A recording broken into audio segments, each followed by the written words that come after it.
NTT memiliki potensi besar yang tersebar di daratan, pesisir, dan lautan. Integrasi pengelolaan potensi ini sangat penting untuk memastikan keberlanjutan sumber daya alam dan kesejahteraan masyarakat setempat. Nah, dalam pelaksanaan integrasi pengelolaan potensi-potensi tersebut tadi, ada beberapa aspek penting yang harus dilihat dalam integrasi pengelolaannya. Nah, yang pertama adalah potensi darat. Nah, jika kita berbicara mengenai NTT, seperti yang kita ketahui, NTT merupakan hampir sebagian lahannya itu merupakan lahan kering. Nah, dengan adanya lahan kering ini, NTT memiliki potensi besar untuk pengembangan pertanian spesifiknya lahan kering, seperti jagung, sorghum, kacang-kacangan. Selain itu, kawasan darat juga memiliki potensi peternakan nih teman-teman, seperti sapi dan kambing yang merupakan komoditas unggul NTT.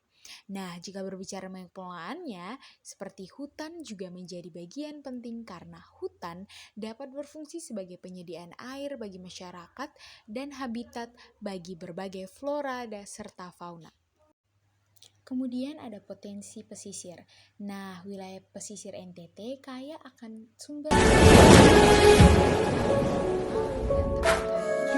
pesisir juga memiliki peran dalam sektor pariwisata karena banyaknya pantai indah dan ekosistem mangrove yang dapat mendukung ekowisata. Masyarakat pesisir biasanya mengandalkan perikanan tangkap dan budidaya rumput laut dari sumber air. Dan yang terakhir adalah potensi lautan. Lautan di NTT merupakan salah satu wilayah dengan keanekaragaman hayati laut tinggi di dunia. Ini mencakup potensi perikanan, yaitu seperti ikan tuna, cakalang, dan lainnya. Pariwisata bawah laut juga merupakan suatu potensi dari lautan di NTT. Nah, di mana potensi ini seperti diving, snorkeling, serta konservasi satwa laut seperti penyu dan paus juga merupakan potensi lautan NTT. Peran penting pengelolaan lautan juga mencakup upaya pelestarian ekosistem laut untuk mencegah kerusakan akibat eksploitasi berlebihan.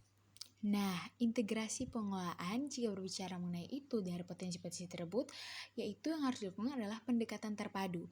Integrasi ini menghubungkan pengelolaan lahan, pesisir, dan laut melalui pendekatan yang berkelanjutan. Contohnya, penanaman vegetatif mangrove di kawasan pesisir dapat mencegah abrasi, mendukung habitat laut, dan sekaligus menjaga perlindungan alami untuk kawasan daratan.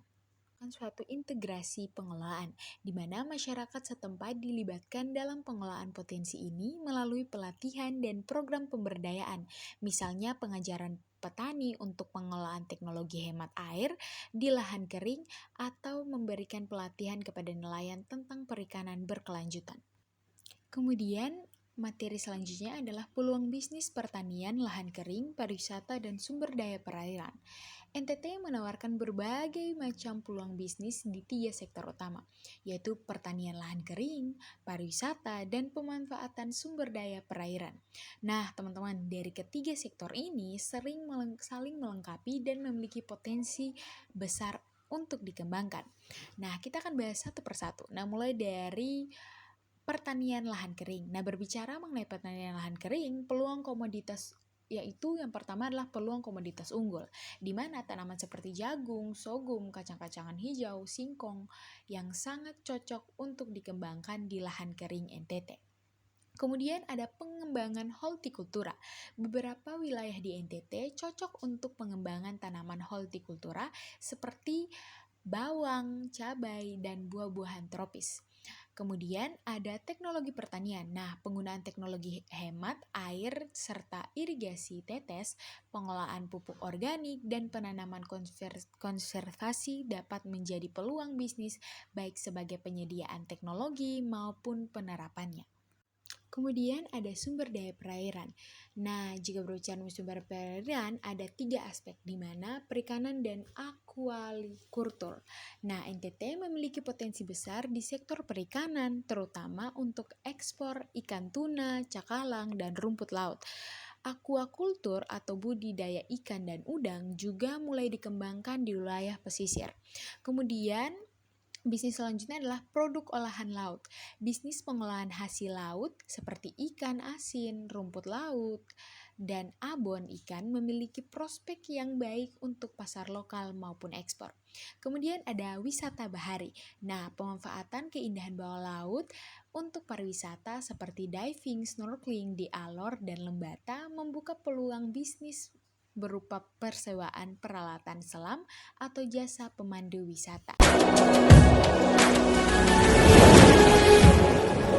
Pariwisata ini dibahas yaitu pengelolaan destinasi wisata, peluang besar untuk pengembangan fasilitas wisata seperti penginapan, ramah lingkungan, restoran lokal, atau pusat-pusat olahan khas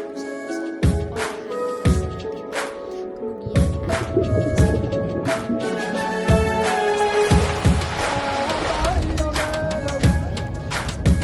potensi pada proses pembuatan tenun ikat atau pengadaan tur ke desa-desa adat.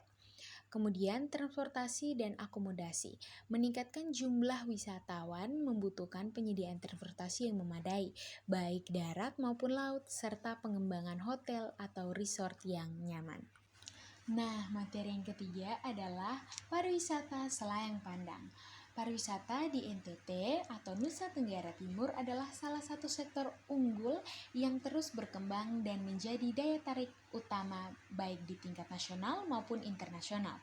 Nah, wilayah ini memiliki kekayaan alam yang luar biasa, mulai dari gunung, pantai, hingga taman nasional yang diakui dunia. Misalnya Taman Nasional Komodo, yang adalah rumah bagi hewan purba komodo yang hanya dapat ditemukan di NTT. Selain keindahan alam NTT memiliki budaya yang sangat kaya dan beragam. Adat istiadat, tarian tradisional, dan seni tenun ikat menjadi bagian penting yang mendukung daya tarik pariwisata. Namun, potensi pariwisata di NTT masih diharapkan pada berbagai tantangan. Nah, seperti infrastruktur yang belum merata, aksesibilitas ke beberapa destinasi yang sulit, serta kebutuhan pengelolaan lingkungan yang baik. Nah, pariwisata di NTT juga mulai mengintegrasikan konsep ekowisata untuk memastikan bahwa perkembangan pariwisata tidak merusak lingkungan, tetapi justru memperdaya masyarakat lokal dan melestarikan alam serta budaya. Nah, materi selanjutnya adalah siapa wisatawan itu. Nah, teman-teman, wisatawan itu adalah individu atau sekelompok yang melakukan perjalanan ke suatu tempat untuk berbagai tujuan seperti rekreasi, pendidikan, atau bahkan bisnis. Dalam konteks NTT, wisatawan dapat dikategorikan menjadi dua jenis, yaitu wisatawan domestik dan wisatawan mancanegara. Nah, pasti teman-teman penasaran apa sih perbedaan antara keduanya? Nah, jika berbicara mengenai wisatawan domestik umumnya berasal dari berbagai daerah di Indonesia yang tertarik untuk menjelajahi keindahan alam dan keunikan budaya NTT. Mereka biasanya memilih perjalanan singkat dengan fokus pada destinasi terkenal seperti Pulau Komodo, Danau Kalimutu, atau Pulau Alor. Kemudian wisatawan mancanegara. Nah, wisatawan mancanegara ini datang dari berbagai negara seperti Eropa, Amerika, atau Australia.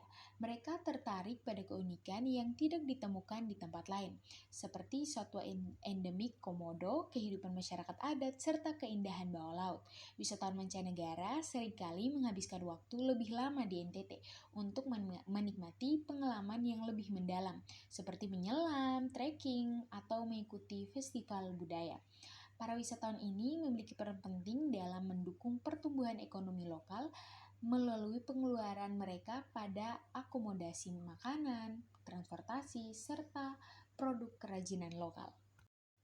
Kemudian materi selanjutnya adalah produk wisata di NTT. Nah, produk wisata di NTT adalah segala hal yang menjadi daya tarik bagi wisatawan, baik berupa destinasi, atraksi, maupun hasil karya lokal. Nah, ada beberapa produk wisata utama di NTT. Nah, yang pertama adalah destinasi wisata alam. Nah, destinasi wisata alam ini seperti Taman Nasional Komodo, Danau Kalimutu, Pantai Ping, Pulau Alor, dan Lembata. Nah, kemudian ada karya seni dan budaya. Nah, Yang termasuk dalam ini contohnya seperti tenun ikat dan tarian tradisional. Kemudian ada festival budaya. Nah, seperti ada Festival Budaya Danau Kalimutu. Nah, di mana masyarakat merayakan keindahan dan makna spiritual dari Danau Kalimutu. Kemudian ada Parade Sandalwood. Nah, atraksi kuda sandalwood dengan hiasan unik yang menggambarkan kebanggaan masyarakat Sumba. Kemudian ada kuliner tradisional. Nah, ini yang termasuk di sini seperti jagung titi yang merupakan cemilan khas yang terbuat dari jagung pipih kering. Kemudian ada daging sei atau daging asap dengan bumbu khas yang memiliki rasa unik. Nah, materi yang terakhir teman-teman adalah promosi pariwisata di NTT. Promosi pariwisata di NTT menjadi salah satu kunci untuk meningkatkan kunjungan wisatawan. Beberapa strategi utama dalam promosi pariwisata di NTT adalah yang pertama adalah penggunaan media sosial dan digital marketing, seperti menggunakan konten-konten virtual tentang keindahan alam dan budaya di NTT.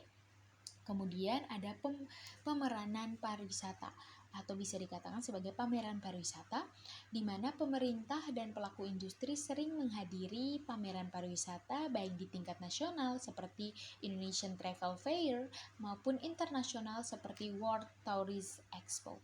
Kemudian ada kolaborasi dengan influencer.